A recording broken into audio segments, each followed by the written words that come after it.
Sejam muito bem-vindos, anti-ouvintes. Hoje o bagulho vai ficar doido. O bagulho está internacional, tem a ver com cripto, o cara fez CFA, NFT, é tanta sigla, mas calma, vocês vão entender tudo isso. E como todos os podcasts que eu participo são sempre os melhores, esse realmente é o melhor. Você tem que ouvir isso até o final. Diz aí, Nilson. Fala pessoal, bom dia, boa tarde, boa noite, meus ouvintes e caro anti-alunos aqui do podcast da Anti-Escola. Obrigado, Thiago. Esse podcast realmente eu tenho certeza que com esse calibre do convidado que a gente trouxe aqui, tem tudo aí para ser, eu sempre falo, né? Um episódio melhor do que o outro. E esse a gente saiu das fronteiras do Brasil e fomos encontrar um brasileiro que, se eu não me engano, ele vai me corrigir aí se eu estiver errado, acho que é nativo do Ceará, se eu não me engano, certo?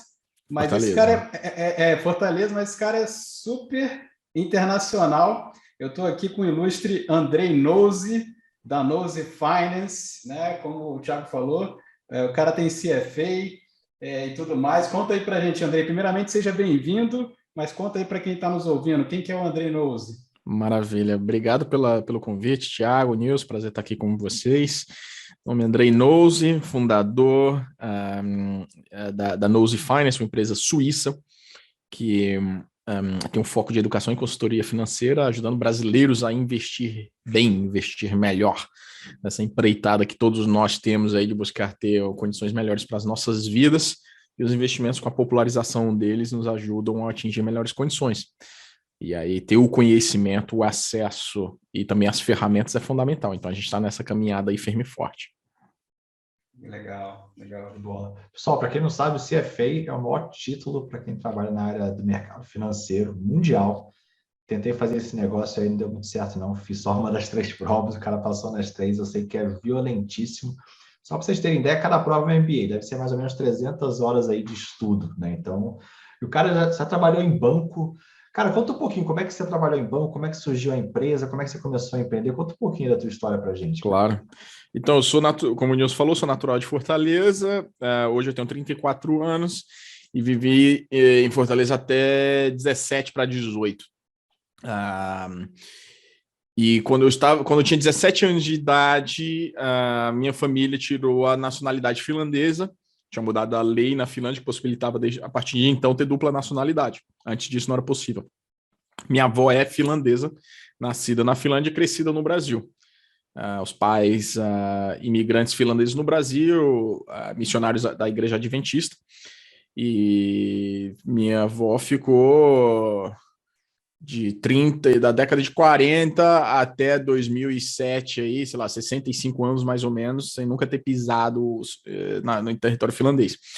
E aí, em 2004, a família decidiu tirar o passaporte, eu, como era menor de idade, peguei essa cidadania, né, que vinha da minha mãe. E aí, quando eu terminei ensino médio, saí do Brasil, fui morar nos Estados Unidos, queria aprender inglês, morar com uns familiares que eu tinha lá, fazendo de tudo que era qualquer coisa que imigrante estava lá, apesar de ser legal, tinha visto e tudo, mas fui fazer uma série de bicos, todos os bicos imagináveis que você pudesse imaginar, mas o principal deles ser faxineiro, né, janitor, né, limpar a casa. Fiquei um ano lá, depois fui para a Finlândia, né, já com passaporte em mãos.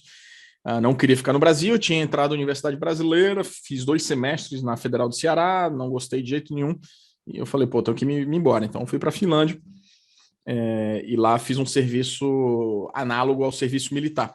Cidadãos finlandeses, homens, nascidos na Finlândia, são obrigados a ir para o exército ou fazer o serviço civil. Pelo fato de que eu não nasci na Finlândia, como eu já tinha sido dispensado também do exército brasileiro, eu não tinha essa obrigação de servir o país. Mas eu queria ir para lá para crescer, construir vida, né? Sair do Brasil. Então era maneira, não tinha dinheiro e tal, eu falei, uma maneira de ir para a Finlândia e ter um teto, um ganha-pão, alguma coisa. Só que a ideia de passar um ano fazendo serviço militar nas florestas finlandesas, com menos 40 graus. É isso que eu ia falar, floresta ou neve? Na floresta, exercício no meio da floresta, cara. Com menos 40 graus durante o inverno, eu estou exagerando, menos 40, mas sei lá, menos 25, menos 30 durante o inverno. E em finlandês, eu falei, esse negócio não é para mim, não. A gente descobriu que tinha a possibilidade de ter esse serviço civil, que é basicamente, ele foi criado há muitos anos atrás, tinha uma série de pessoas que eram contra a ideia de carregar armas, acho que foi na década de 60, eu não lembro, daquele movimento pacifista, né, que veio dos Estados Unidos, mas era um serviço de pessoas que eram arm conscious, né, que são conscientes contra as armas, e aí criaram esse serviço análogo, que basicamente você vai trabalhar para alguma repartição pública de graça, praticamente de graça.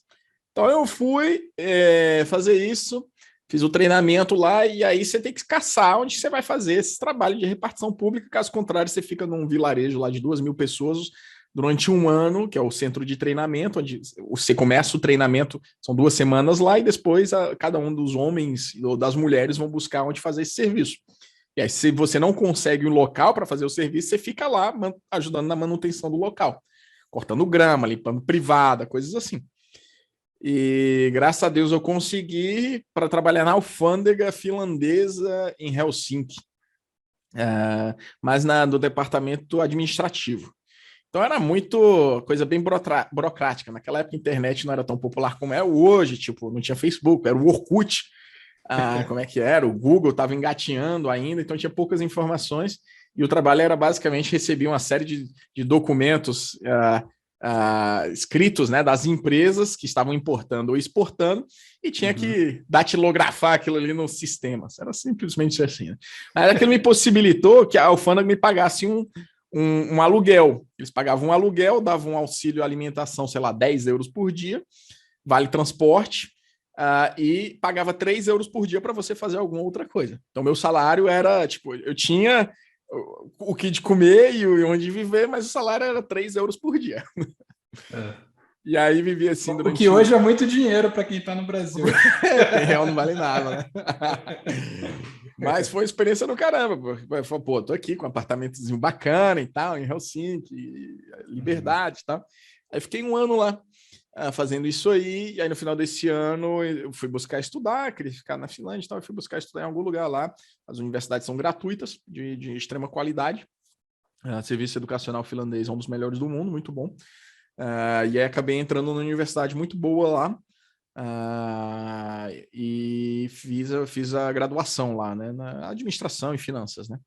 E aí, era inglês, né? Você aprendeu, você conseguiu. Inglês, graças a Deus foi inglês. Hoje em dia eles não fazem mais... hoje em dia eles já nem liberam mais curso em inglês na graduação, só no mestrado. Então eu peguei um dos últimos anos assim. Apesar de que eu cheguei a desenvolver o finlandês, a minha esposa é finlandesa, meus pais falam finlandês o dia inteiro em casa, mas eu cheguei a desenvolver um finlandês assim razoável, digamos assim, um 6 a 7 numa escala de 10. Mas não diria que era o suficiente para estudar coisas técnicas em finlandês. Eu acho que não era para mais do dia a dia, coisas assim. E aí, nesse período que eu estudava, eu trabalhava também em uma empresa finlandesa, eu era business developer, né? Era como gerente de vendas.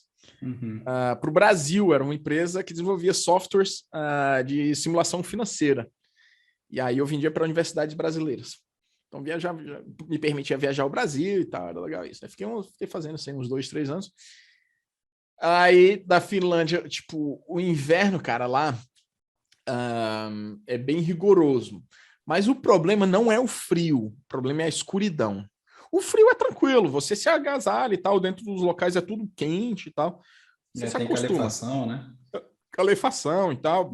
Eu morei em Barcelona. Barcelona eu passei muito mais frio do que eu passei na Finlândia.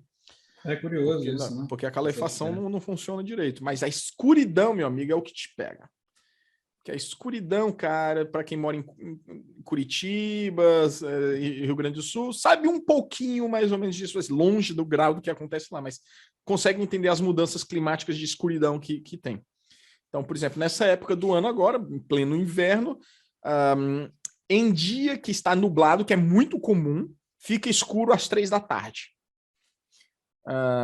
E o sol... E não é que ele nasce, ele fica muito nublado. Então fica claro, sei lá, 10 da manhã. E nesse então, inteirinho 5 horas E nesse inteirinho de 5 horas, não é que fica super claro. Fica um negócio de uma penumbra enorme. E aquilo, obviamente, no teu corpo produz menos vitamina D e tem uma série de coisas que te atrapalham no teu humor. Aí, mesmo hoje morando na Suíça, que é muito menos, essa época do ano bate. Então, você tem que complementar com complexos vitamínicos, esporte, coisas assim. Porque baixa mesmo o teu humor. E eu falei, puta, cara, não aguento mais aqui, eu vou me embora. Aí, fui para Barcelona fazer o último semestre da faculdade em intercâmbio. Aí, puta, Barcelona, me apaixonei por Barcelona. Cidade espetacular para viver, só que eu estava estudando finanças, o meu não dava para viver com salário em Barcelona. Paga muito pouco. O custo de vida é baixo, mas paga muito pouco. Eu falei, pô, também não dá para ficar aqui. Aí vamos fazer um mestrado, né?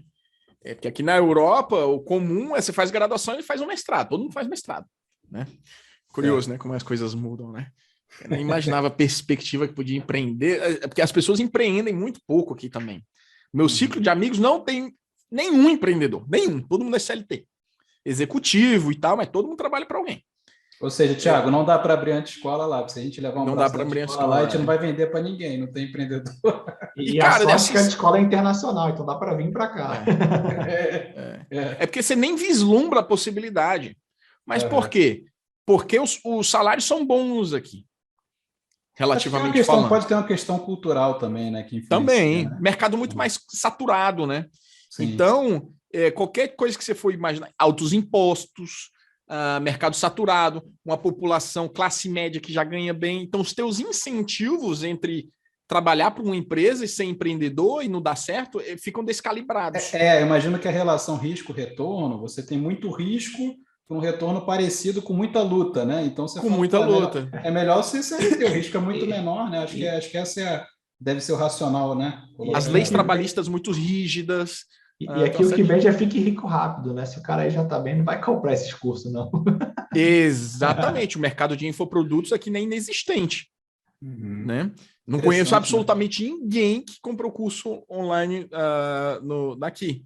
Enquanto no Brasil eu já vi alguns números donos de plataforma que falam que o brasileiro que compra curso, compra 3,5 cursos por ano. Né? Daí tu tira, por ano. Mas enfim. E aí, eu vou fazer mestrado.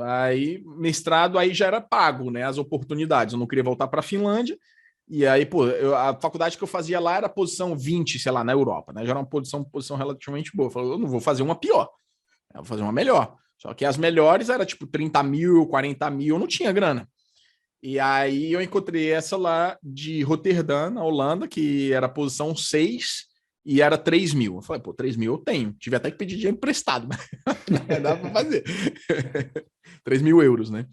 Aí fiz um ano em Roterdã, na Holanda, e eu falei, tá na hora de arrumar um emprego, né? Vamos lá buscar emprego. Aí aquela maratona, competindo com todo mundo e tal, eu tinha uma planilhinha e não conseguia emprego de jeito nenhum, sendo rejeitado à torta e direito. E buscava banco de investimento ou consultoria. Eram as áreas primordiais. E não estava sendo rejeitado, eu falei, caceta, vou ter que voltar para o Brasil. E aí apliquei para um intercâmbio do mestrado na GV, em São Paulo. Aí foi aprovado e tal. E aí resulta que antes de aceitar isso, eu recebi 2 propostas de emprego. Uma para trabalhar na Thomson Reuters. A Reuters mudou o nome hoje para Refinitiv. Era uma plataforma uma concorrente da Bloomberg, né? Que você faz aqueles programas de dados. E o último foi o JP Morgan. Que eu só recebi 2, de 100 ou 100 e tantos, eu recebi só 2 vagas, mas uma foi o JP Morgan, que era o que eu mais queria, na verdade. E a do JP Morgan foi bem curioso, porque era uma vaga para trabalhar em Genebra, que eu não tinha a mínima ideia do que era, como que Suíça e tal, para fazer private banking, que eu não tinha a mínima noção também do que era, para cobrir o mercado brasileiro. Eu falei, opa, brasileiro eu tenho um edge aí, eu tenho uma vantagem competitiva. E o que eles precisavam eram pessoas com conhecimento financeiro, com interesse em investimentos e um quê de parte comercial. Eu falei, caraca, isso é para mim. Fui vendedor durante muito tempo, tinha passado no CFA no primeiro nível, fiz graduação em finanças, mestrado em finanças, falei, esse negócio aqui é para mim. Só que eu tinha aplicado para a vaga e tinha passado 3 meses, não tinha nenhuma resposta. Estava lá minha aplicação em aberto. Aí eu fuçando lá a plataforma e apertei o botão de cancelar só para ver, sei lá por que passou isso na minha cabeça. Mas eu pensei, vai ter a mensagem lá, você tem certeza que você quer cancelar? E não tinha. Meu Deus. Bom, acho que o primeiro erro está aqui, né? Vamos compartilhar o que não fazer, né? O que não O que não fazer. fazer. Aí cancelou a aplicação. Eu falei, caraca, bateu desespero. Aí fucei lá para ver o e-mail do RH, mandei uma mensagem para o meu RH. Eu falei, não sei o que vai acontecer, então não quero desistir, não, tá? Aí, não tem problema, a gente volta aqui. E aí eu acho que isso que foi a sorte. Porque acho que passou uma semana eles me ligaram. Entendeu? Eu acho que você quis se fazer de difícil, entendeu? Tipo, não, Pode ser. peraí, eu não estou querendo, não, mas posso pensar duas vezes. Você fez a escassez ali, gatilho da escassez. Eu não estou disponível. Peraí, eu te ligo. Exato. Aí resulta que eles me ligaram, eu fiz o processo de seleção com eles e aí me chamaram para vir para cá, mas não tinha a mínima noção o que era private banking, o que é o private banking no final das contas, né? Você é uma família multimilionária, você precisa de uma instituição financeira para te auxiliar, não somente com os teus investimentos, mas com uma série de coisas, planejamento de sucessão, planejamento da estrutura das tuas holdings, do trust, planejamento de investimentos, não somente para você, mas não somente para agora, mas daqui a 10 anos, ensinar as próximas gerações. Se você quiser alavancar o teu portfólio para comprar arte, comprar avião, comprar barco, ou para comprar uma própria casa, uma série de coisas. Então, tem esses tipos de famílias têm necessidades muito mais complexas. E aí é onde o private banking entra, para auxiliar nisso aí. E aí eu entrei no JP, na equipe brasileira, fiquei 3 anos lá, depois fui promovido, entrei como analista, né, que é como se fosse programa de trainee, né, de graduate. Aí fiquei 3 anos lá, depois fui promovido para associate, que é o associado. Aí eu migrei para a equipe suíça, não queria ficar mais na equipe brasileira. Falei, não, quero outros desafios aqui. Não quero ser taxado só como mercado brasileiro. Vamos para a equipe suíça. Só que eu não falava francês. Já estava morando 3 anos na Suíça e não falava francês. Eu falei, como é que tu vai falar com os clientes se tu não fala francês? Eu falei, não, eu aprendo. Não tem problema. Aí os caras deram um voto de confiança para mim lá e tal. Aí eu acabei aprendendo o francês. Só para o pessoal entender, a Suíça tem 4 idiomas oficiais.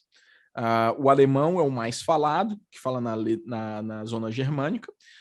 O francês é o segundo mais falado, que é o que fala aqui no sudoeste, na região de Genebra. No sudeste fala italiano, que é o terceiro mais falado, e uma população de 5 mil pessoas no centro do país falam romanche, que é um derivado do latim aí, não tenho a mínima ideia como é que é. Só que em cada uma dessas regiões não se fala o outro idioma. Você só fala aquele idioma. É bem silo, né? Silos, assim, né? Exato. Caramba. Então aqui ninguém fala alemão na região de Genebra. Absolutamente nada. Você não vê em nenhum lugar. Nem parece que é a língua mais falada no país.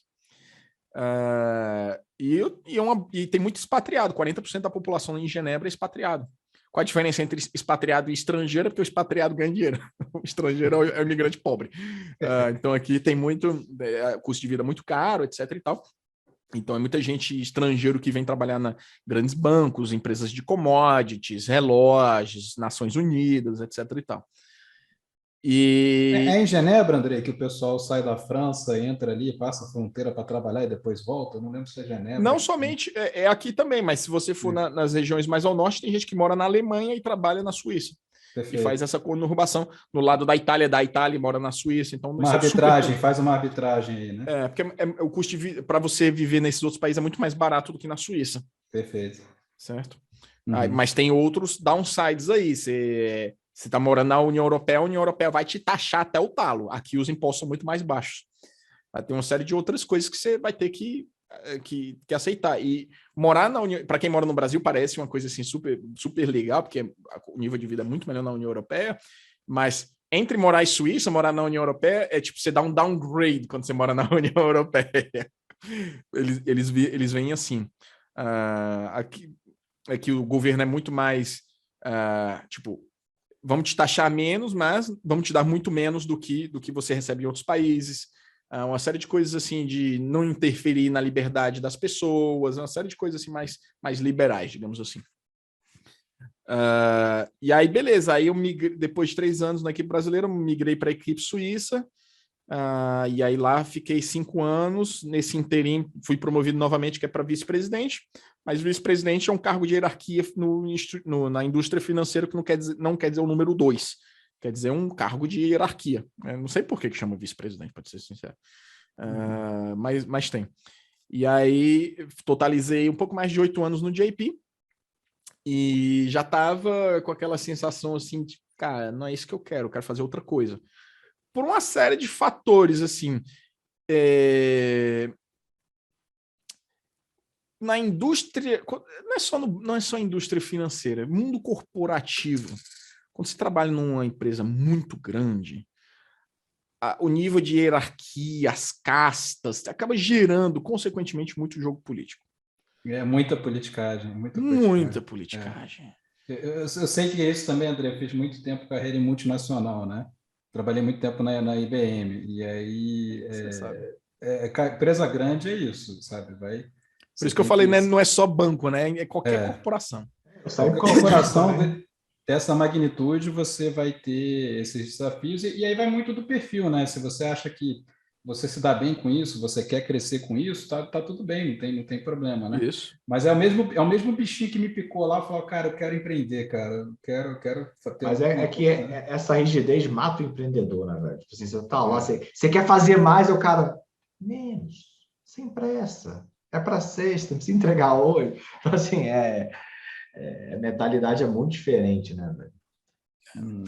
E pelo fato de eu ser estrangeiro numa equipe suíça, não era escancarado, mas tinha discriminação não é a palavra correta, mas você fica em desvantagem, digamos assim. Você vai ficar em desvantagem porque não é o teu idioma natural. Então as oportunidades, os grandes clientes não vai aparecer para você, vai aparecer para alguém que, porra, o cara é nativo dali, ele conhece a cultura muito melhor. E aquilo estava me desgastando muito. Só que me dei conta que todos os bancos iam ser igual, ou pior, e eu sairia de lá para ganhar menos em outro lugar. E aí eu comecei a ficar numa sinuca de bico. Já casado com um filho, e quando você trabalha em banco, você vai ganhando muito bem, você vai entrando naquela zona de conforto, né? Porra, meu downside agora vai ser imenso. Se eu sair daqui. Vou sair daqui para fazer algo pior para ganhar menos? Puta, e aí tava sem saber o que fazer. E isso foi durante, sei lá, uns 2 anos. Não consegui nem vislumbrar o que poderia fazer. E aí foi até então que o Ryan veio aqui. Ele já tinha vindo aqui em 16 para conhecer e tal. Acabou fazendo a missão Paulo Coelho. E aí ele veio em... Foi 19 ou foi 20? 19. Veio de novo em 2019 para tentar reencontrar o Paulo Coelho novamente. E aí convidou para ir para Lisboa, onde eu te conheci, no Mastermind. Pô, tem um Mastermind, a galera ganhando dinheiro com internet e tal. Como assim? E foi um baita final de semana, diga-se de passagem, né? Baita final de semana, diga-se de passagem. Tenho que até agradecer o Ryan aqui pelo encontro. Exato. Nossa, demais. E aí, falou, pô, vamos lá. Ele vendo que eu tava desgostoso e tal. Com isso, pô, vamos lá, vai ser legal. Tu vai ver, vai abrir tua cabeça, acho que pode ser uma coisa boa para ti. E, cara, tu sabe que eu tenho alguma... São poucas vezes que isso aconteceu na minha vida, mas esse foi um dos momentos que eu falei, isso aqui pode ser uma virada de chave. Você sente que vai ser alguma coisa de virada de chave. E é muito engraçado esse negócio de virada de chave, é sempre quando abre a tua cabeça para alguma coisa. Todos os momentos de virada de chave na minha vida foram assim, abriu assim, eu falei, caraca, isso existe? Uma outra foi quando eu estudava, só para fazer um parênteses aqui, eu estudava na Finlândia, e tinha um grande amigo que o tio dele era dono de um hedge fund em Londres. O cara multimilionário e tal, já tinha uma carreira muito bem sucedida. E conhecendo ele, eu falei, porra, esse cara é super comum, teve uma história, uma origem muito comum, e o cara chegou onde chegou. Se ele chegou, eu posso chegar lá também. E aí foi que comecei a ser muito mais ambicioso e tal. Para mim, saindo de Fortaleza, eu imaginava que eu poderia morar na Suíça, trabalhar no JP Morgan e virar vice-presidente. Falei, não, isso não é para mim, isso são para os outros. E foi justamente essa coisa também lá em Lisboa. É abrir a tua cabeça para para aquilo, você vislumbrar possibilidades. Por isso que eu sou fiel crente nisso, né? O conhecimento, quando você tem um conhecimento, você sabe que é possível, você nota, puta, qualquer pessoa, estou exagerando, mas muitos podem atingir coisas inimagináveis, porque você entendeu que aquilo é possível. E daí a Você sabe importância que- de andar com as pessoas certas, né?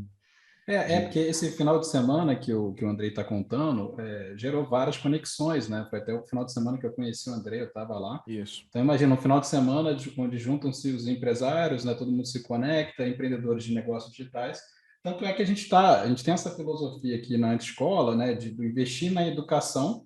E até o pessoal brinca, né, Andrei? Fala, pô, Antescola, vocês são contra a educação? Pelo contrário, é que a gente está dizendo o seguinte, a gente está meio que batendo na educação, escola de negócio, que não tem nenhum empreendedor lá dentro, são acadêmicos querendo te ensinar a empreender, só que eles não tiveram uma empresa. Aí a gente brincou fazendo igual, a gente está fazendo tudo que eles estão falando, né? A gente está falando, faz o contrário, é o anti no sentido reverso, né? Então, a gente aqui, né, uma empresa de educação, empreendedora, né, mas com gente que está na trincheira, está fazendo, está executando. No né? dia a dia. No dia a dia.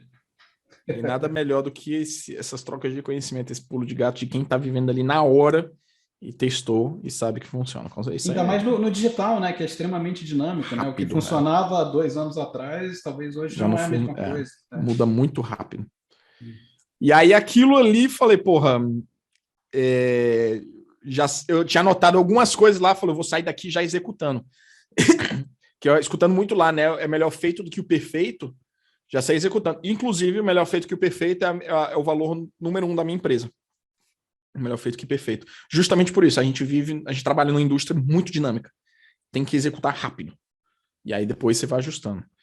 Mas enfim, aí saí de lá, eu criei um canal no Instagram, eu nem tinha Instagram nessa época, que as pessoas são muito low profile, ninguém tem isso de ficar postando, fiz XYZ, eu não conheço nenhum influencer suíço, para ser sincero. E você fica andando lá como é que é, o Jetlo lá, o jato d'água lá, fica filmando lá, o pessoal deve falar, pô, pessoal estranha. Aqui? Pessoal estranha, fica todo mundo olhando assim. E aí decidi criar o canal de Instagram e só para compartilhar coisas de investimentos, né? Era o dia a dia que eu trabalhava e aquilo ali foi crescendo. E até que um dia eu falei, pô, vou monetizar com isso aqui. Morria de medo, achava que o JP Morgan não ia permitir, se achassem, iam me demitir, eu sei lá o que é. E aí fiquei postergando durante 9 meses isso. Até que eu decidi ler as regras de compliance e pedir a aprovação compliance, ele aprovou na hora. Falou, você pode fazer, não tem problema não. Contanto que isso não seja competição com o JP Morgan e não faça na hora da tua hora de trabalho, toca fundo aí. Não, estou criando um banco aqui, igual o JP Morgan, tipo, se não for competição, é engraçado. Né? Exato. E aí comecei a fazer umas mentorias e vi que o pessoal pagava 3, 4, 5 mil. Eu falei, caceta, o pessoal tem demanda por esse conhecimento aqui, para ajudar as pessoas.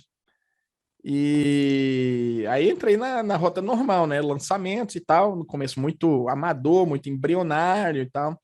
Você vai quebrando a cara, né? Vai fazendo muita coisa errada.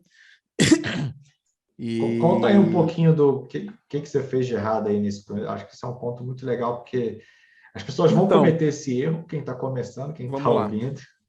Como foi a minha trajetória, né? O meu primeiro lançamento foi março de 2020, logo quando eclodiu a pandemia.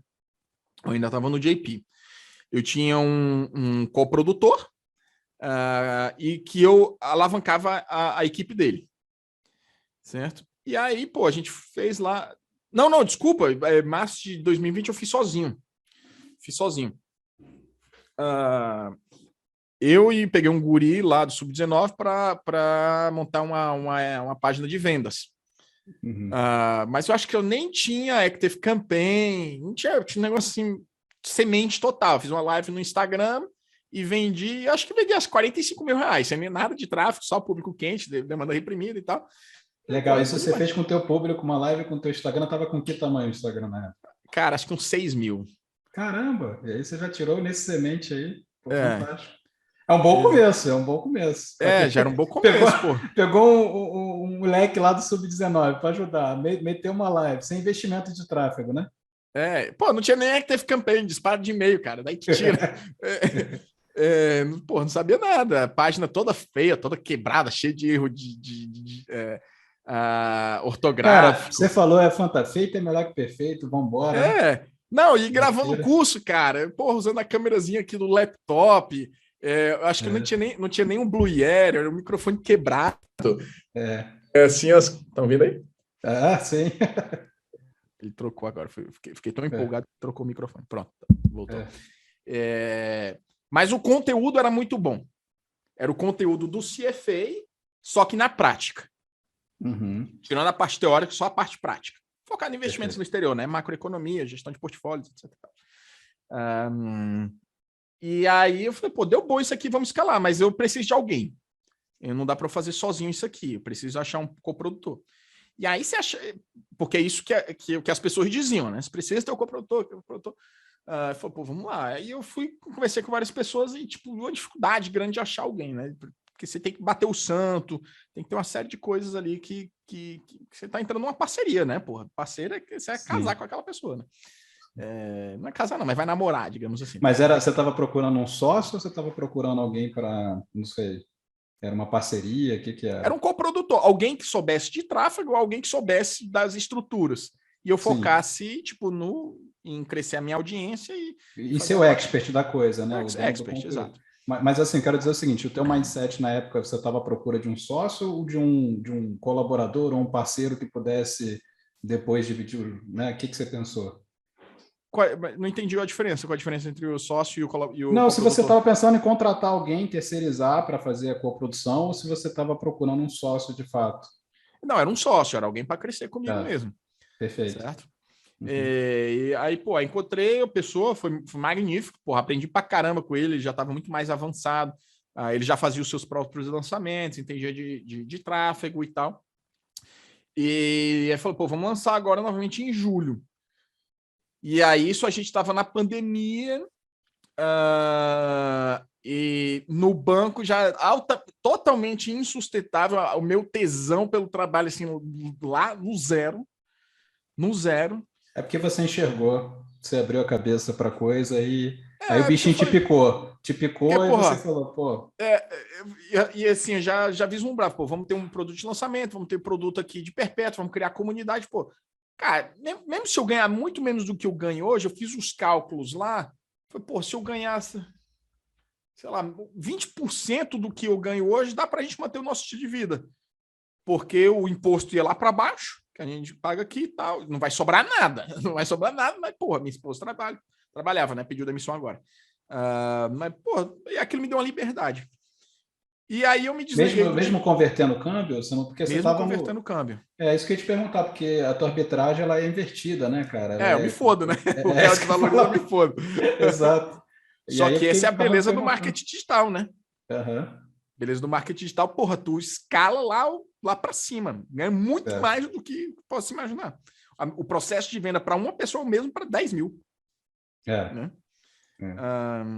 E aí eu me desliguei em junho do JP, falei, pô, vamos agora para isso aqui. Aí a gente fez um lançamento em julho. Nesse lançamento em julho, cara, eu acho que a gente faturou 350 mil. Não lembro de cabeça. Esse era o Wall Street Elite, André, ou não? Wall Street Elite, exato. Primeiro foi chamado Wall Street Elite, depois virou Método Investidor de Elite. Então eu fui do Wall Street, cara. Foi do primeiro, então. Então foi do teu semente, cara, aqui, ó. Do meu semente. Exato. Olha só. E aí, pô, beleza. Eu já acreditava em você, cara, tá vendo? Desde semente. Desde semente, pô. Obrigado, Nilson. Obrigado. E aí, pô, deu bom aqui, um ROI bom e tal. A gente, cara, quanto foi que a gente deve ter investido? Sei lá, uns 15 mil. Coisa assim. Deve ter dado um ROI de 15, 20, eu não lembro de cabeça. E falou, pô, bacana, tá aqui, tem isso. E ao mesmo tempo a gente lançou a comunidade Nose.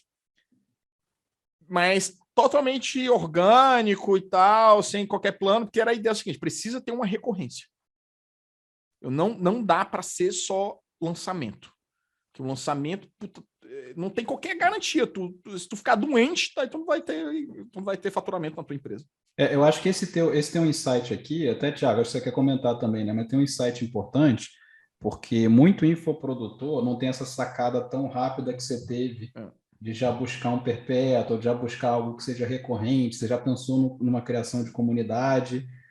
Porque lançamento é aquela coisa, né, cara? Você parece vendedor de imóvel, né? Corretor de imóvel, né? Você vai lá, fica sem receber 2, 3 meses, e de repente você corre para, né? Fica 5 dias sem dormir para tentar bater, e aí o fluxo Porrada, de caixa... tiro e bomba, meu amigo. Porrada, tiro e bomba para o fluxo de caixa, vai dar aquele salto, né? Mas você não tem aquela previsibilidade, você não tem a recorrência, enfim. Isso eu acho que você pegou isso muito rápido, né? O ponto que muito rápido era isso, é falar, eu preciso criar uma empresa.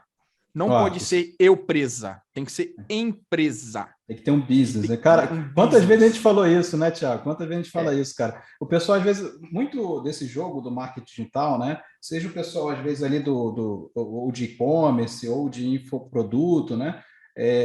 Tem muito uma coisa assim de não garantir essa previsibilidade, né? Não pensa como empresa de contratar profissionais para poder ajudar a escalar um negócio. É sempre um negócio gerador de caixa, mas não é um business. Sabe gerar caixa, mas não é um business. Exato. Um negócio desse, nenhuma empresa teria interesse de comprar. Porque ele não tem um business, ele tem um gerador de caixa. Mas se o cara fica doente, acabou o business. Essa discussão é muito interessante, porque o nosso mercado digital ele permitiu uma geração de fluxo de caixa sem estoque, sem ter o produto, né? Que é o tal de semente, que você vende e depois você entrega. Então, é simplesmente genial. Você é funding pelos próprios empreendedores. A Antiscola nasceu assim, ela nasceu de um mapa mental, onde a gente testou a oferta para criar o produto. Falei, cara, confia em mim, me dá 3 meses para validar. Foi mais ou menos isso. E eu e os 20 malucos lá acreditaram em 90% que eu não vou. Então, acho que deu certo no final do dia. Não, e o legal é que hoje a gente pode comemorar, né, Thiago? 2 anos depois, o tamanho que a gente está hoje. Ainda bem que você mostrou esse mapa mental, né? É muita coragem para chegar na reunião com o mapa mental mal feito, mas vamos deixar isso para lá. E aí, cara, o grande ponto é o seguinte: as pessoas confundem método de venda com modelo de negócio com empresa. E o que você falou é muito interessante. Eu vejo muita gente que toca a empresa como se fosse um lifestyle business ou eu presa, pensando em ter uma empresa. E, cara, não tem nenhum problema em ter um lifestyle business. Se você está ali ajeitadinho, você, um sócio, fazendo 3 lançamentos por ano, você está tirando muito mais que o salário. E, cara, R$100 por hora, né? É gigantesco. Mas você tem que ter consciência que isso dificilmente vai escalar. Agora, quando você está falando de, quero ter uma empresa, quero ter um valuation, ou seja, quero ter um valor de mercado, quero gerar o tal do equity. Se você não sabe o que é equity, tem um podcast nosso falando exatamente sobre isso. É outro jogo, equity, né? É outro jogo. E assim, o lifestyle business não é uma empresa pequena, é outro bicho. Se você der ração errada para o bicho errado, ele não vai crescer. Então, muito legal você ter tido essa sacada rápido que, velho, não adianta. Modelo de venda não é modelo de negócio. Você não pode sustentar a empresa. Tem um cliente meu que lançou na greve dos caminhoneiros, velho. Deu ruim. Então, assim, acontece coisas pontuais inevitáveis, né? O tal do cisne negro. Mas, cara, é muito legal essa cara. Porque o lançamento, você entra sem saber como você vai sair. Você não tem qualquer garantia. Quantidade de grandes experts famosos, gigantescos no mercado, que faturam 30 milhões num e no outro dá prejuízo. Tá tendo. Não, e fora que está tendo uma certa profissionalização do mercado. Com tudo que está acontecendo, o pessoal sempre fala que o CAC está aumentando, então né, sobrevive aquele que pode pagar mais, né? E aqueles ganhos que antes eram super fácil, com baixíssima barreira de entrada, está começando a apertar um pouco mais o calo, né? A gente conhece, que a gente não pode falar aqui, mas a gente conhece players aí que batia, igual você falou, 20, 12 milhões com facilidade. Agora, se o cara, quando muito, está empatando, então está assustando, né? Aquelas facilidades não existem mais no mercado digital hoje em dia, né? Exato. Não dá para você fazer qualquer coisa, eu acho que é isso que a gente está falando. Né? E outro ponto, os players estão sumindo, né? Tem players que eu conheci há 3 anos atrás que não sei onde está. Tem uma série de evoluções, com certeza. Já a gente chega nisso aí. E aí o ponto disso que o Nilson está falando é super relevante. E, cara, a tendência da mídia paga é ficar mais caro, né? Não tem muito o que fazer quanto a isso. E aí eu até brinco, não é um problema de tráfego e conversão, é um problema de LTV, né? Ou seja, ganha o que paga mais, não ganha aquele que tem a melhor landing page, porque vai chegar um ponto que a oferta vai ser commodity, né? Esse mercado de emagrecimento. Você tem que prometer que vai emagrecer 52 quilos em 2 horas. Né? Você basicamente vai morrer e cortar metade do teu corpo. Então, assim, A evolução, cara, para mim, o jogo dos adultos é o jogo do LTV, porque Tanto que aí o você pode mercado, pagar mais. até corroborando com o que você está dizendo, Thiago, o tanto que o mercado norte-americano, você já vê um pouco isso, né? Eles estão muito pensando no funil como um todo, e às vezes o produto de front-end, ele, quando Dá muito, prejuízo. dá prejuízo, quando muito, ele consegue um break-even, olha lá. Mas por quê? Porque ele está enxergando o funil todo dele, completo, ele vai ganhar no back-end do funil dele, que aí é um jogo de LTV, não é um jogo do o CAC ali, ele não está olhando o CAC tão simplesmente na venda do primeiro produto, né? Exato. Não, os americanos estão anos-luz na frente dos brasileiros, e eu acredito que vai ser o caminho do mercado brasileiro também. Do mercado brasileiro, né? E aí, porque assim, apesar de ter zero experiência empresarial, ninguém na minha família é praticamente que empresário, ninguém ao meu redor, mas o mastermind ali, ele me dava uma diretriz de o que poderia existir.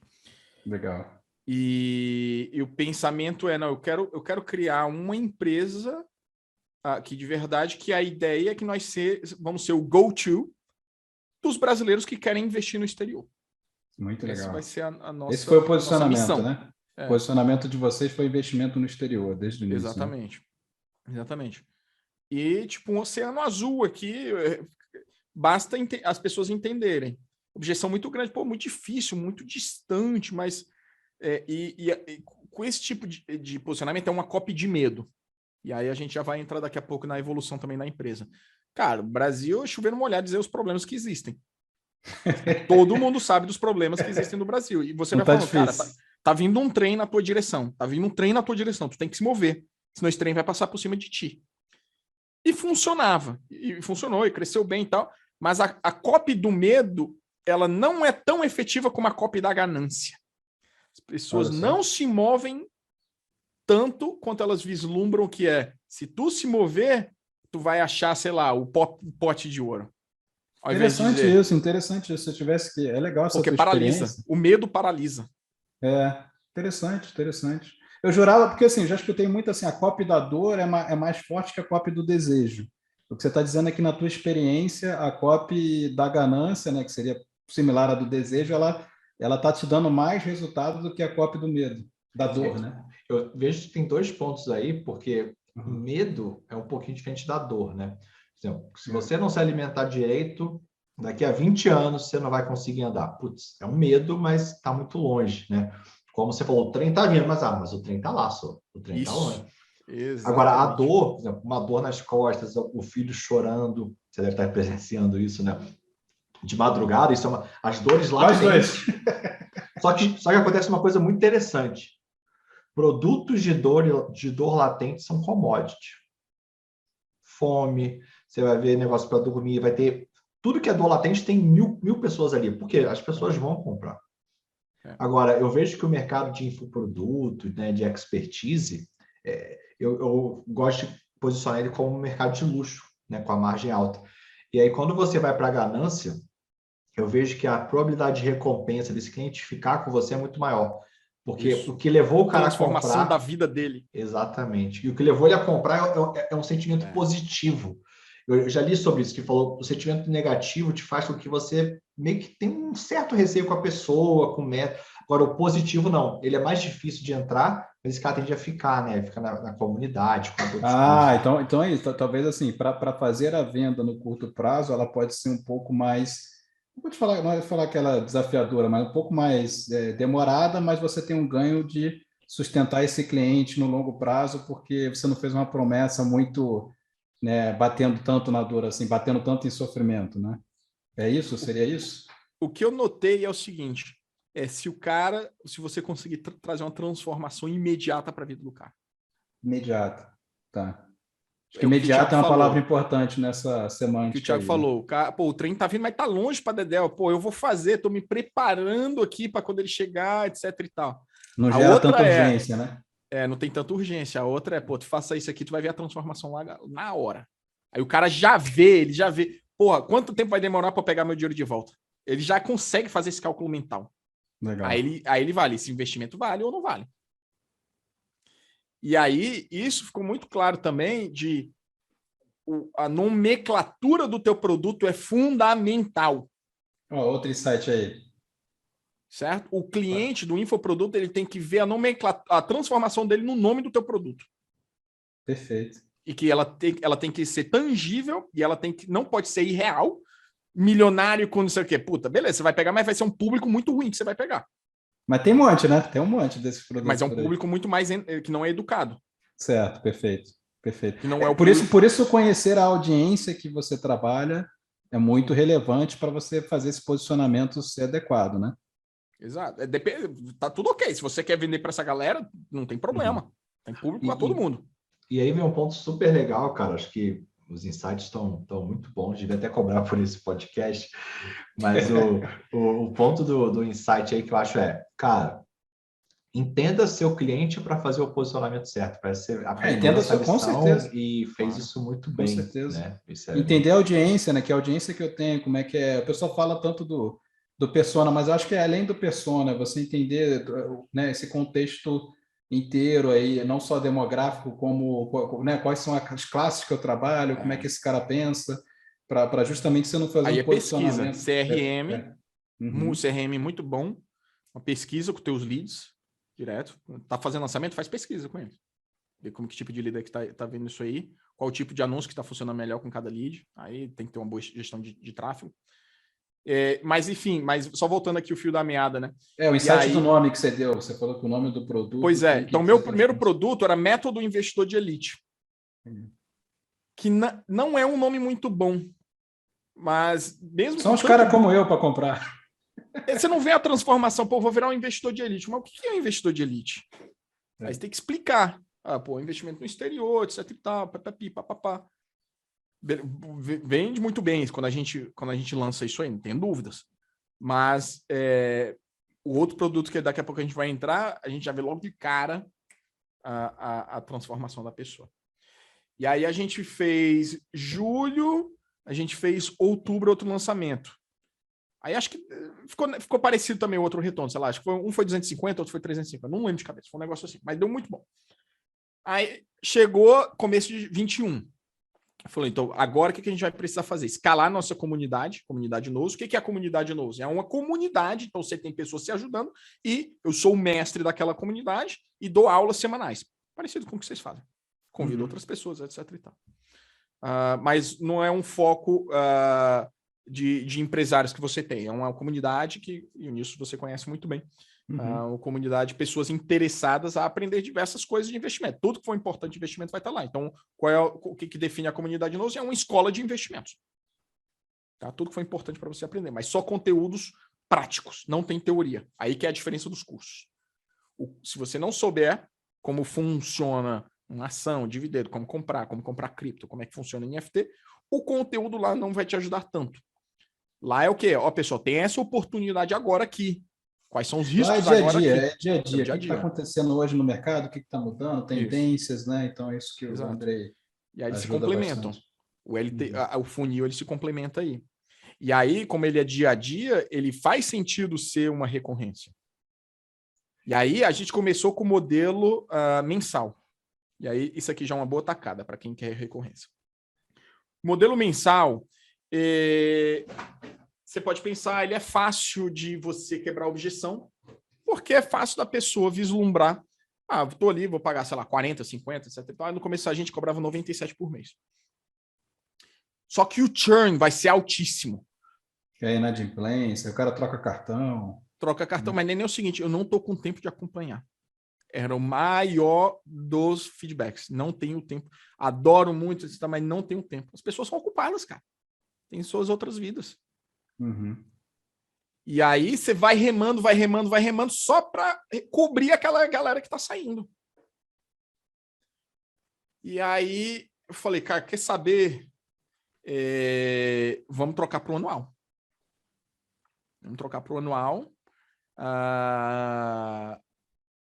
E a gente chegou à conclusão que é o seguinte: o processo de decisão do lead, a objeção do anual não é tão maior. Ele já está decidido a comprar. Você pode fazer umas ancoragens melhor para fazer isso. No plano anual é isso que custa por mês. Então, umas sacadas assim. Que, inclusive, dividir o anual em 12 parcelas iguais com o cartão que ele vai comprar com juros, mas se ele te pagar à vista, você dá uma, duas, né? Mas é exatamente isso. Ele compra à vista, ele ganha 2 de graça. 2 de graça. É muito comum esse modelo, né? Dropbox funciona assim, por exemplo. Você pode pagar... Você fecha um anual com débito mensal, mas se você pagar one shot, né? Pagar numa vez só, ele te dá 2 parcelas. Você paga 10 meses e ganha 12, né? Exatamente isso. Uhum. E aí a gente aí isso vai dar mais tranquilidade para a gente, também no suporte, uma série de coisas para fazer isso. E funciona muito bem. Aí você vai trabalhando com as estratégias de marketing.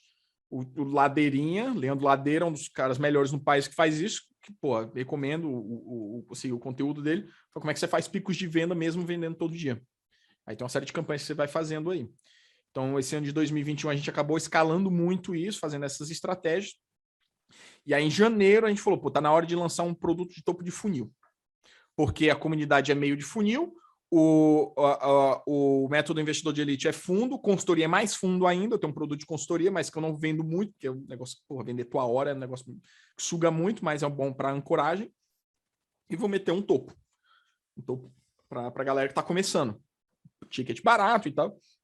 E vamos fazer investimentos no Brasil, para quem está começando, do zero mesmo. Aí fizemos um lançamento de semente e tal. E uma grande sacada que a gente fez ali é o seguinte: não dá, pelo menos para a gente, para vender coisa com ticket barato. O processo de venda para uma pessoa é o mesmo daquele para 100 ou para 10 mil. A não ser que seja um cara gigante, que já tem uma base gigante, que aí o número de porcentagem da conversão vai ser igual, e você consegue ter um volume grande, o teu faturamento vai ser muito menor.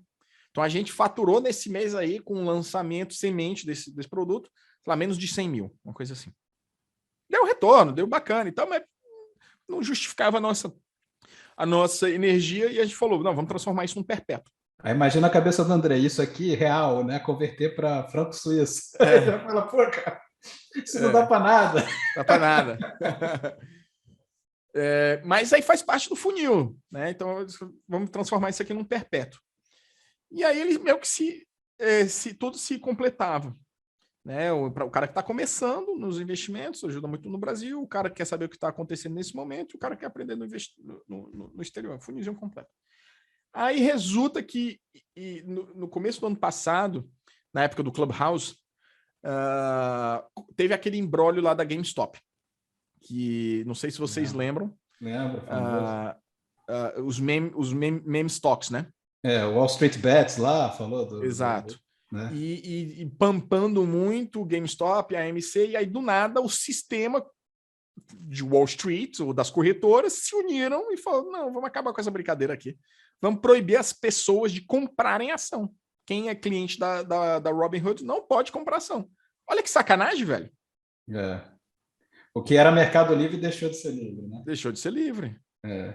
E aí, nesse momento com o Clubhouse, e aí eu vi, cara, tem um sentimento de revolta nas pessoas muito grande com o mercado financeiro, que ele é corrupto. E nessa época do Clubhouse tinha muita sala, e eu entrei numa sala lá, muito para falar de cripto, eu sempre gostava muito de cripto, e foi ali onde eu conheci DeFi. Eu não conhecia DeFi até então. Eu invisto em cripto desde 2016, mas tradicionalmente, é Bitcoin, Ethereum, coisas assim, né? Os produtos de DeFi eu não conhecia. E aí eu conheci que tem corretora descentralizada. Você pode transacionar lá sem pedir aprovação de ninguém, sem precisar fazer cadastro.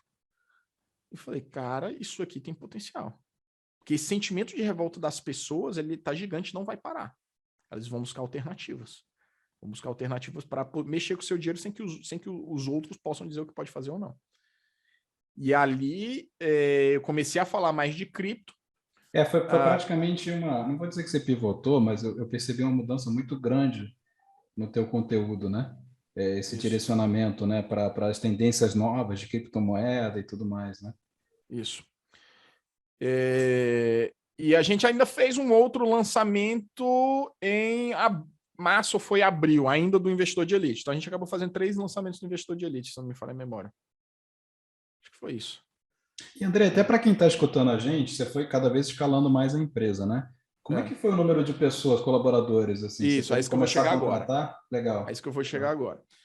Aí resulta que nesse último lançamento, em março, a relação que eu estava tendo com o meu coprodutor, ela começou a desgastar um pouco, porque ele estava tendo problemas internos na própria empresa dele, estava ficando...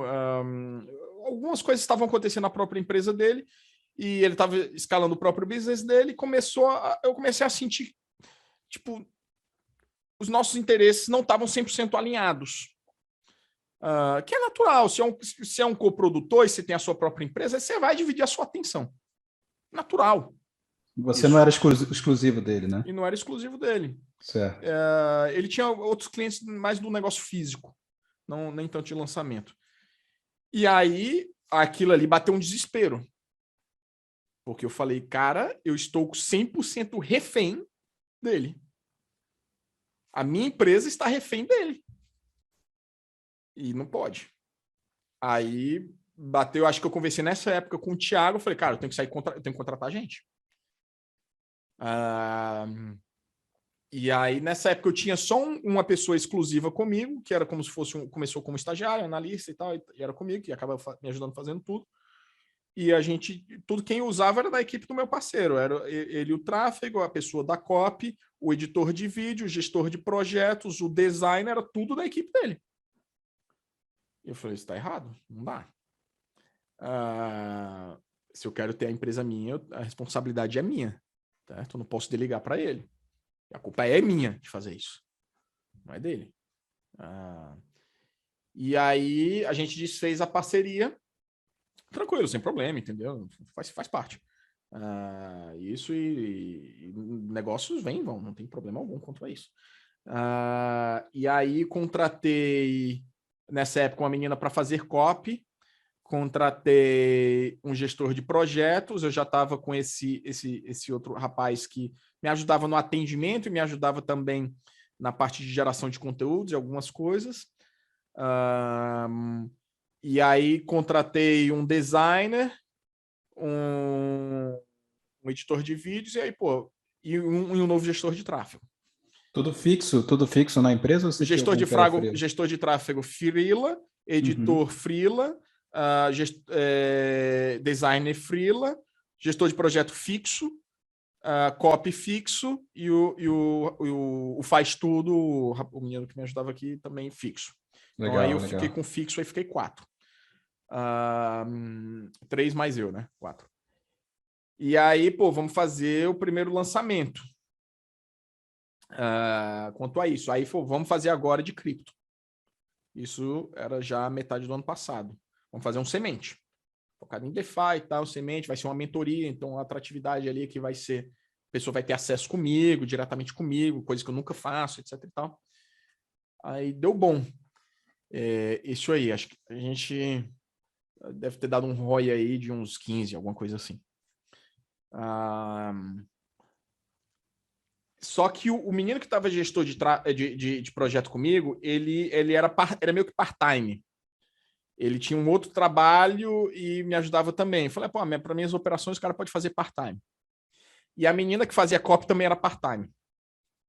E aí já fica um outro insight. Eu não contrato mais ninguém para vir fazer part-time. Se o cara é uma operação chave, é 100% focado. Principalmente se for core, né? Se é core seu, você tem que ter dentro de casa, né? A gente fala exato. Muito porque vai aparecer muita bucha. O cara tem que estar lá, se ele está com a atenção dividida, ele vai fazer os 2 trabalhos ruins. E a economia porca, né? Um dia no perpétuo sem vender, ou o primeiro dia de carrinho aberto do lançamento sem suporte, vai dar merda. Economia porca. E aí, obviamente, vinha o desafio de contratar. Onde é que você vai encontrar poucas pessoas? Aí vinha de recomendação, disso, aquilo ali e tal. Experiência para saber se a pessoa é boa ou ruim. E outra coisa que eu aprendi, se eu já fico com a impressão ruim, a pessoa não vai fazer bom. Todas as vezes que eu fiquei um pouco, me deu alguma duvidazinha que aquilo ali podia ser um problema e eu testei, não, vamos lá, vamos tentar e tal, aquele problema apareceu. Eu tenho uma máxima que eu falo assim, se você está pensando muito ou se existe a dúvida, a resposta é não. Não é isso? Não é isso que você está dizendo? Exatamente. Em outras palavras, né? Se você tem alguma sombra de dúvida, a resposta é não. Exatamente. E aí resulta que a pessoa também que a gente trouxe de gestor de tráfego tinha vários clientes. E a minha preocupação com ele, pô, cara, se tem muitos clientes, você vai ficar com a tua atenção dividida. Não, eu tenho poucos e tal. Eu falei, vamos testar aqui. É a mesma coisa, ficar com a atenção dividida. Descobriu a mesma coisa de novo. Descobri a mesma coisa do outro. Só fiz trocar. E aí eu falei... Acho que o aprendizado André, a gente precisa aprender a escutar mais a gente mesmo, né? Exato. E aí o que eu fiz? Eu tirei o gestor de projetos que a gente tinha, porque ele não estava conseguindo dar atenção. Eu promovi a menina que fazia copy para ela ser gestora de projetos, porque eu via que tinha potencial ali nela. Estava imersa no projeto, tinha comprado o projeto, foi isso mesmo, energia lá em cima, tinha espírito de equipe muito melhor do que o meu. Então eu falei, pô, essa menina ela pode me ajudar muito a fazer gestor de projeto. Entende pouco de marketing digital, mas a gente consegue ensinar. Ela tem as características core dela ali que vão ajudar a gente nesse momento. E aí eu trouxe ela, aí ela ficou fazendo isso, a gente estava com o suporte, o designer já estava lá, o editor de vídeo já estava lá, e o gestor de tráfego. Aí passou esse primeiro lançamento, eu falei, não, vamos trocar o gestor de tráfego, vamos trazer alguém agora que seja especialista mesmo, alguém que esteja acostumado a rodar coisa grande mesmo. Aí a gente trouxe uma empresa, aí tem uma empresa, são 3 pessoas que nos auxiliam, tem uma pessoa dedicada, mas tem outras 2 que vão ajudar e tal, acostumada a fazer lançamento de 8 dígitos, coisas assim. E foi uma virada de chave a gente trazer esses caras. Porque no primeiro lançamento de cripto foi ok. No segundo que a gente fez, foi ok. E nesse último, quando a gente trocou, o Facebook começou a banir as nossas contas. Nunca tinha acontecido, nunca tinha sido bloqueado e tal. Começou a banir. E, por sorte, quando a gente trocou de gestor de tráfego, falou, a gente precisa de uma estratégia de contingência. Que ainda era muito embrionária, mas resolveu. Senão a gente estava ferrado. Então, foi outra coisa de aprendizado aí. Como lidar agora sendo um mercado Black Hat para o Facebook. Ele vê cripto como Black Hat? Não sabia então, disso. Eu peço permissão com antecedência para o Facebook, porque eu tenho certificação, etc. e tal. Eu falo, eu quero falar de criptomoedas. Falou, não, beleza, não tem problema. Quando você sobe campanha, o robô derruba tudo. Todas as campanhas. Aí vai para aprovação manual. Aí da manual, aí pode ser ou pode não ser. Só que como a gente escalou o volume, a gente aumentou muito a nossa verba, aí começou a dar muito. Aí o que o algoritmo vê? Tu tá com muita campanha rejeitada. Aí baniu a conta. Isso é tudo decisões de algoritmo mesmo, de né? algoritmo. Porque o volume, aí vai banindo, aí ele deve chegar no threshold lá, bateu o gatilho, tá banido. Exato, porque a gente escalou o orçamento, né? A verba. Certo. Então, e aí lançamento é isso, cara, é porrada, tu só tem aquelas 2 semanas, tuas contas sendo banidas, eu falei, caralho, fudeu, aí, como é que a gente vai fazer? Pô, vou criar a conta da minha esposa, da minha irmã, não sei o que e tal, pra gente fazer direitinho isso aí, e aí fica a preocupação, pô, eu não quero dar de colaborador, tem que ser conta nossa e tal, mas enfim, série de coisas. Aí resulta que esse último lançamento deu bom pra caralho, a gente, tipo, explodiu mesmo, deu muito bom. E aí, no estágio que chega mais ou menos no que a gente está agora. E as preocupações que eu tenho hoje são muito diferentes. A preocupação é, a gente está com um business redondinho, a gente está com um nicho legal, que não sabe até quando esse nicho vai rodar bem. O mercado digital é assim, daqui a pouco ele pode ser para outro. Então, a gente tem que estar sempre buscando novas coisas. Estamos com equipe redondinha, tiveram algumas outras rotações de pessoas que entraram e não ficaram muito bem, contratações ruins, etc. e tal. Então, hoje a minha preocupação é na contratação, de ser a contratação certa. Certa é difícil dizer, mas pelo menos de minimizar os erros. E uma coisa que eu aprendi é escutar mais os outros colaboradores que vão entrevistar. Às vezes que eles falam, essa pessoa aí... Não, e eu decidi não escutar aquilo, deu errado. Então, entender muito bem que eles vão saber como é que ele pode se encaixar na nossa cultura. Legal. E aí chega no ponto que é como é que a gente cria a nossa cultura. Falar cultura é muito fácil, são palavras ao ar, ao vento. Nossa, a gente fala direto. É um assunto aqui que a gente sempre trata. Exato. Vamos fazer isso. Tal. Então, a maneira como a gente tem feito vamos criar as coisas que a gente imagina que as nossas ações que a gente deve fazer sempre. Quais são as coisas que a gente pensa, não, isso aqui a gente tem que fazer isso. E aí, liderando pelo exemplo, a gente consegue criar uma cultura. Então, por exemplo, um dos Google é fast is better than slow. No nosso o feito é melhor do que o perfeito. Então, isso eu consigo entender. A gente tem que ser um ritmo aqui, frenético. Não pode ficar esperando muito. Vamos lançar uma página. Tá demorando demais. Não é porque eu não consegui botar aquele gráfico. Não, bota lá a página logo, depois a gente resolve isso. Depois substitui, né? Tem que ter um mínimo aceitável de qualidade sempre, não pode ser uma coisa porca, mas não...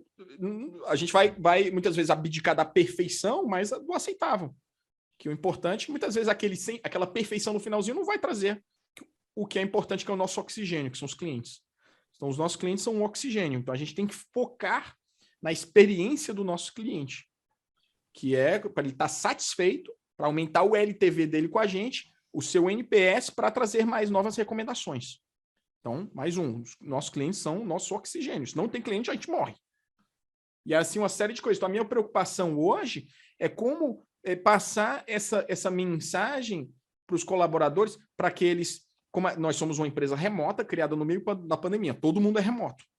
Então, como é que eles se sintam confortáveis de tomar situações de liderança e que eles saibam quais decisões tomar, baseados nessas ações que eventualmente vão criar a nossa cultura. Então, chegar um momento, o que eu faço? Isso ou aquilo. Tá aqui, segue esses mandamentos, digamos assim.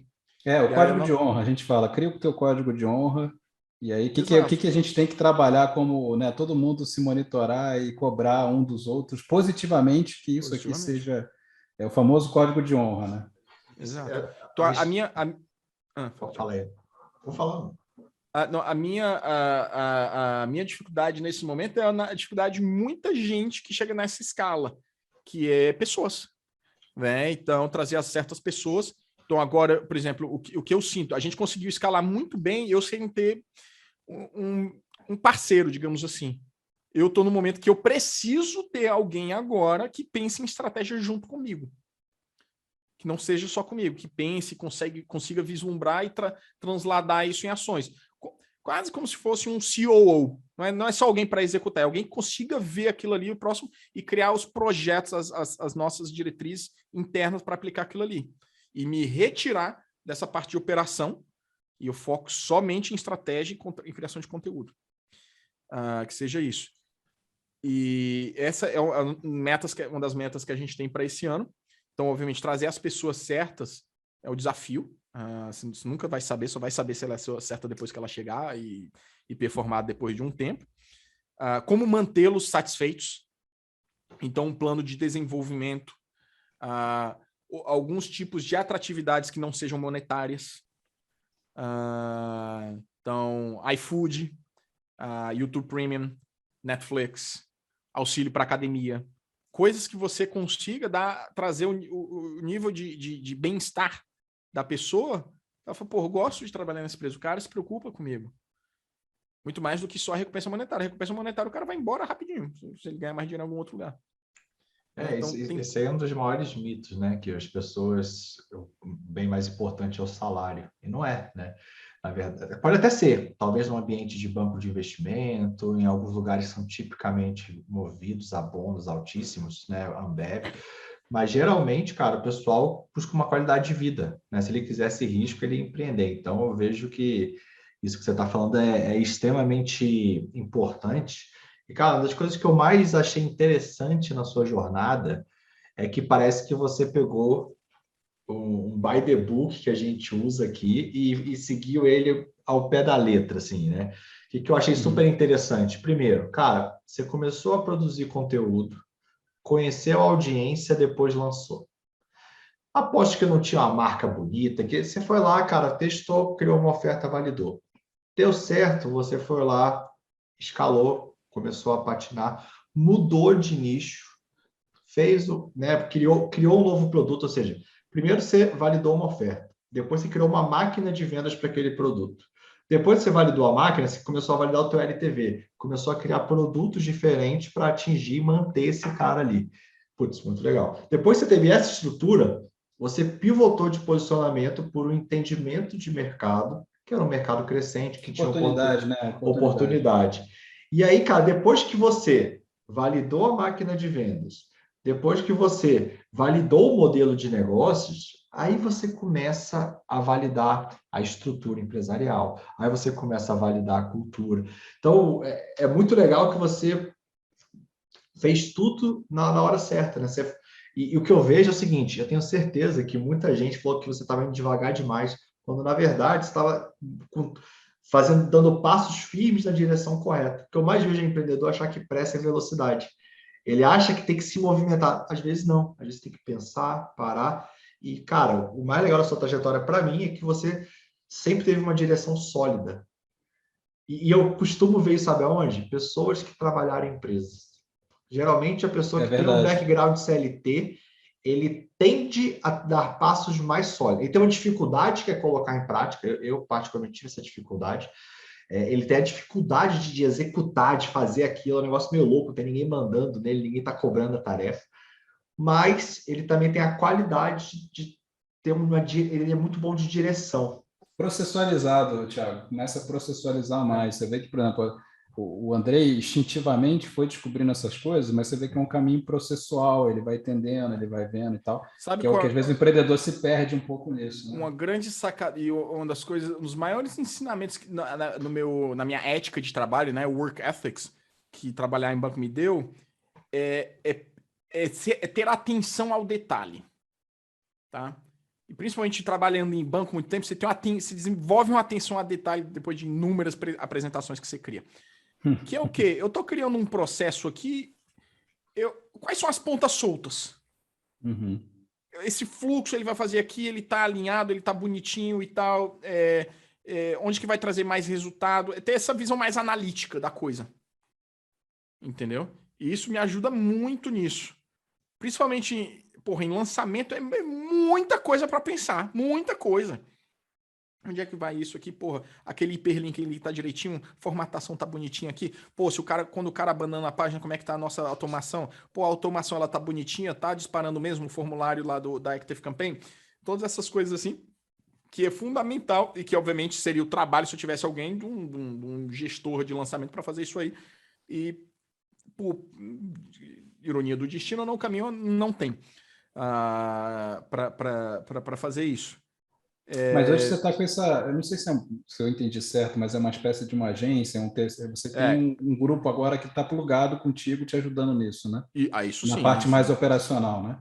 Sim, nessa parte do tráfego, sim, eles trazem novas ideias, coisas assim, algumas sacadas que eles pegam, fizemos um lançamento gigantesco agora e tal, essa sacada aqui foi muito boa. E no marketing digital, cara, e essa é uma das outras coisas do nosso código de honra. Uhum. A gente não tem medo de pedir ajuda. Legal, certo? Importante. Não precisa reinventar a roda. Se tem uma maneira fácil, a gente vai buscar fazer a maneira mais fácil possível aquilo ali. Seja alguém da nossa empresa que saiba como fazer aquilo, a gente vai pedir para fazer, ou a gente vai olhar algum player do mercado e vai modelar ele. Não tem por que reinventar a roda. Vamos fazer aquele processinho bonitinho ali e tal, e a gente só traz para nossa realidade. Isso aí é muito legal, cara, que você falou, assim, principalmente dos desafios, é disparado que a gente mais vê hoje na escola, né? Uma parte das mentorias, das discussões são muito voltadas para isso, formação de time, profissionalização da empresa. E esse último ponto que você falou, né, de fazer o simples, é o core da escola, porque tem alguém fazendo o simples, né? Então, você tem o acesso, tem o networking, foi o ambiente propício que a gente criou. Cara, o papo tá ótimo. Porque até para a gente fala, né? Percorrer o caminho, né? A gente fala assim, né? Porque o mapa é diferente de percorrer o caminho, né?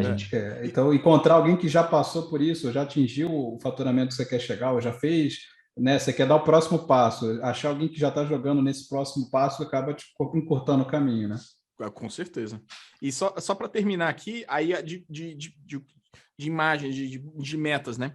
Então, hoje a gente tem os 2 dos 3 pilares que eu imaginei desde o dia 1 para a empresa, que é a educação, o aconselhamento e a gestão, que são as 3 maneiras por que alguém viria para a nossa empresa, para aprender com a gente, para ter acesso ao nosso conteúdo individualizado e para fazer a gestão do dinheiro dela. Então, esses 2 aqui já estão funcionando bem, o próximo passo é buscar mecanismos aqui para fazer gestão. E aí é um outro organismo, um outro bicho muito mais complexo do que você pode imaginar, porque entra na parte regulatória, mas é isso onde a gente quer ir, sim. E aí, uma das grandes sacadas que a gente fez nesse ano, agora de 2021, ou 2022, e o Nilson sabe bem, a gente migrou agora para o Discord, que isso aqui vai ser uma grande virada na qualidade da experiência do nosso... A gente tem mais de 1.000 clientes, né, nas comunidades que a gente tem. Como fazer isso bem estruturado, de uma maneira automatizada, com bots, canal de voz, streaming, tópicos segregados e assim por diante, compras e desistências e atrasos, tudo automatizado, trazer isso para um CRM, para depois fazer inside sales, entender o LTV do cliente, saber que tipo de cliente que está comprando mais um produto ou outro, abordar, fazer uma oferta específica para aquele. Então, assim, esses são o outro nível de patamar que a gente está indo. Então, eu vou precisar trazer alguém especialista em BI, que não tenho ninguém ainda. Quando você começa a ter muito volume de vendas, aí você consegue escalar muito mais aí o teu funil, o teu LTV, e é um nível que você começa a jogar jogos maiores, quando você bota isso bem na tua empresa. Cara, tem que ter esse conhecimento de dados e tudo mais, de tudo que está acontecendo, né? Inclusive, assim, não sou afiliado do Andrei, não ganho nada por isso, mas ficou sensacional a mudança para o Discord, a experiência está fantástica. Então, se você gosta de investimentos assim como eu, não deixe de conferir lá a comunidade Nose, que o pessoal tá arrebentando lá. Show, valeu. Cara, o papo tá demais. Enfim, ficaria aqui, abriria um vinho agora para a gente continuar esse papo aí. Mas, infelizmente, a gente tem que dar uma pausa, até porque, né, o André é pai de família, daqui a pouco lá o fuso horário já deve estar pegando ele também, né? Então, cara, André, primeiro te agradecer demais aí pelo seu tempo, sei da correria, te parabenizar aí pela jornada, pelos aprendizados, por compartilhar com a gente. Muito obrigado mesmo. Vou deixar o Nilson falar e depois deixa você fazer as palavras finais. Mas, cara, muito bom ter você aqui com a gente e conta sempre com a gente aí. Valeu. É isso aí, André. Agradecer a tua participação. Obrigado por ter vindo aí participar do nosso podcast da Escola. Vários insights que eu anotei aqui que você falou, né? Então, para todo mundo que está no nosso meio, no nosso ecossistema, né, empreendendo aí com algum negócio digital ou querendo vir para o digital, acho que com toda a experiência que você compartilhou aqui, tem vários erros aí que o pessoal, né, aprenda a não cometer, né? Não precisa fazer você também, né? Aprenda com quem já passou por lá. Não reinventa a roda, né? Não reinventa a roda, pelo amor de Deus, né? E esse é o ambiente que a gente também tem aqui dentro da escola, né? Vários empreendedores em diferentes estágios, né, de negócios digitais. Então, o que a gente propõe é justamente isso, né? Essa troca de experiência para encurtar o caminho de quem está num determinado nível, quer passar a jogar num outro patamar. Então, tem empreendedores aí dos mais diversos aqui na escola. Então, se você escutou aqui com a gente e tem interesse em conhecer mais, procura aí. Fala com a gente que a gente certamente pode te ajudar no teu desafio aí também. E, Andrei, muito obrigado, te agradecer mais uma vez e parabenizar pela tua jornada aí, não para de crescer lá cada hora eu vejo, toda hora que eu olho o Andrei está maior aí no mercado, então isso é muito legal de ver, tudo começou lá naquele final de semana em Lisboa, né? Então ver tudo isso é maravilhoso, te parabenizar aí pela jornada e deixa aí uma palavra final aí, uma mensagem aí para quem está nos ouvindo. Não, cara, com certeza. É muito legal esse business de vocês. Cara, você tá conectado com as pessoas para pegar os insights dela. Isso aí muda o teu jogo, velho. Não tenha dúvidas, muda o teu jogo. Você pegou a sacada do cara, pô. Tem muita gente que entra em vários mastermind, pô, o mastermind custa X, Y, Z. Fala, cara, se eu pegar uma sacada que eu tirei ali, já muda o meu jogo. Né? E você vai pegar várias sacadas. Exato. Né? Entendeu? E tá conectado com pessoas ali que fazem parecido com o que você faz, você vai aprender com elas e você vai se ajudando. E é pensamento de abundância mesmo. Entrega, você vai trazer outras pessoas ali boas também para estar com você. Né? Então, parabéns para vocês aí pelo trabalho, obrigado pelo convite aí, vamos que vamos. É isso aí. Tamo junto, pessoal. Valeu, Andrei, valeu, Missão. Valeu, Abraço. Valeu, pessoal. Obrigado.